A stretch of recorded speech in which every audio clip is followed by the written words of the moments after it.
अरे हमारे पास दो किस्म की हैं। पहली टाइप ऑफ अरे की पासिंग हमने देख ली है। इस टाइप की अरे में हमें साइज पास करवाने की जरूरत नहीं है। बैकस्लैश 0 हमें यह बता देगा कि अरे कहां पे खत्म हो रही है।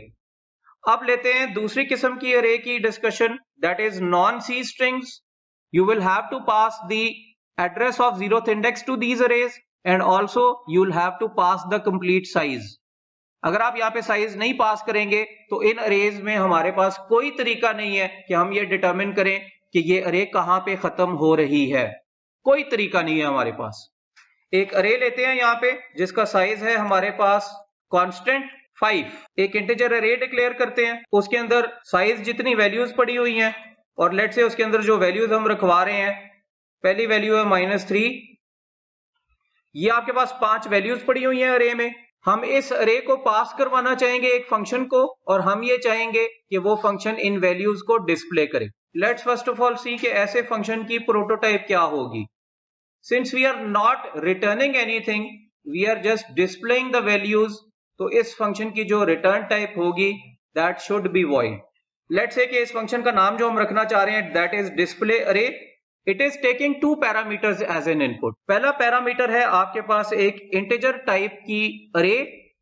अगेन अगर आप यहाँ पे नाम नहीं लिखना चाह रहे तो आप यहाँ पे खाली ब्रैकेट्स ऐड कर दीजिए, बट क्योंकि ऊपर वाली एग्जांपल में मैंने नाम नहीं लिखा था, यहाँ पे मैं रखना चाहूंगा नाम, तो मैं यहाँ पे लेट से a पास करवाना चाह रहा हूं to this particular function as the name of the array. जरूरी नहीं है कि आप इसका नाम जो है वो a ही रखें, ये भी जरूरी नहीं है कि आप इसका नाम arr ना रखें। आपको ये पता है एक वेरिएबल का नाम सेम हो सकता है अगर वो किसी और स्कोप में जाके काम कर रहा है। तो अगर मैं चाहता तो यहाँ पे इस अरे का नाम a की बजाय arr भी रख सकता था। दूसरा जो पैरामीटर यहाँ पे पास हो रहा है दैट इज इंटीजर टाइप का वेरिएबल। और अरे जिस भी किस्म की है, चाहे वो डबल है, चाहे वो फ्लोट है, चाहे वो कैरेक्टर है। कैरेक्टर केस के अंदर प्लीज डू रिमेंबर कि it's not a C string, it's not a null terminated character. अगर अरे किसी भी किस्म की है, integer, character, float, given the fact कि कैरेक्टर अरे के अंदर we are not talking about C strings, तो आपको एक और पैरामीटर यहाँ पे फॉर श्योर पास करना पड़ेगा and that parameter should be the size of your अरे। सो हम यहाँ पे दूसरा पैरामीटर पास कर रहे हैं एज s। हम इस फंक्शन को कॉल करने के लिए मेन के अंदर आके लिख रहे हैं डिस्प्ले अरे।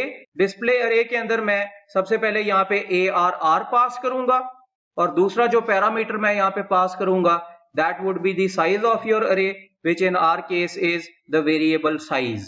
मैं अब इस फंक्शन को डिक्लेयर करना चाहूंगा, इस डिस्प्ले के फंक्शन को। The easiest way for me is कि मैं ये सारी प्रोटोटाइप कॉपी करता हूं और यहाँ पे आके इस फंक्शन को लिखना स्टार्ट कर देता हूं।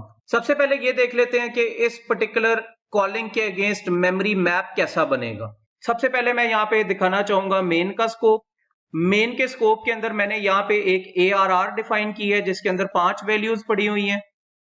इस अरे का जो नाम है that is in R main as arr। हमने इस फंक्शन के अंदर एक इंटीजर साइज भी डिफाइन की है, वो मैंने अभी तक यहाँ पे दिखाया नहीं है, but let's also declare that as well. आपके पास यहाँ पे एक वेरिएबल पड़ा हुआ है साइज, जिसके अंदर वैल्यू पड़ी हुई है 5।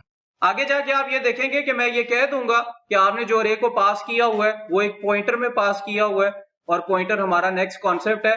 पॉइंटर्स हमारे पास ऐसी एंटिटीज होती हैं जो कि एड्रेसेस को स्टोर कर सकती हैं। इस लाइन के अंदर आके हम आपको दिखाना चाहेंगे कि डिस्प्ले अरे का फंक्शन कैसे कॉल हो रहा है और उसका स्कोप देखने में कैसा है। ये डिस्प्ले अरे का एक फंक्शन है। आपके पास यहाँ पे बनेगा एक वेरिएबल a। आपने इस अरे के अंदर जो पास करवाया हुआ है that is the address of the 0th index of your arr। तो एक्चुअली आपका ये जो a है that would start pointing to the 0th index of your arr। आपने यहाँ पे फिर साइज पास करवाया हुआ है, साइज के अगेंस्ट आपने यहाँ पे एक वेरिएबल s क्रिएट किया है। so there would be a variable s that is created, और s आपने किया हुआ है पास बाय वैल्यू। इसके अंदर जो वैल्यू पास होगी that would be the value of the variable size which is 5। I would simply want to write a loop जो कि i की वैल्यू 0 से स्टार्ट हो रहा है, i लेस देन s तक चल रहा है, और मैं यहाँ पे आके सिंपली करवाना चाहूंगा सी आउट a ऑफ i। तो a का ith इंडेक्स डिस्प्ले होना शुरू हो जाएगा। आपके पास यहाँ पे आके लाइन नंबर 19 के अंदर एक वेरिएबल बनेगा i, और i के अंदर जो आपको वैल्यूज मिलेंगी वो मिलेंगी पहले 0, फिर 1, फिर 2, फिर 3 एंड फाइनली एक वैल्यू जो कि होगी 4। आपका ये लूप जब चलेगा i की वैल्यू 0 से लेके 4 तक, तो आप हर इंडेक्स की वैल्यू यानी कि ARR ऑफ 0, ARR ऑफ 1, 2, 3 और फाइनली 4 की वैल्यू जो है वो डिस्प्ले करवा रहे होंगे। As soon as you will come to line number 21, तो जो काम होंगे वो होंगे कुछ इस तरह कि सबसे पहले आपका ये जो डिस्प्ले अरे का फंक्शन है ये सारा आउट ऑफ स्कोप चला जाएगा।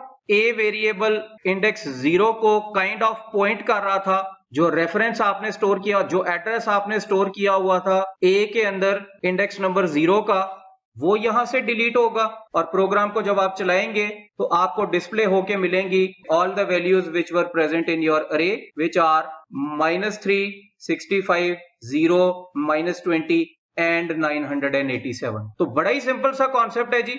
इस केस के अंदर ये पता करने के लिए कि आपकी अरे कहां तक जा रही है, एक और वेरिएबल आपने पास कर दी है which is the size of your अरे।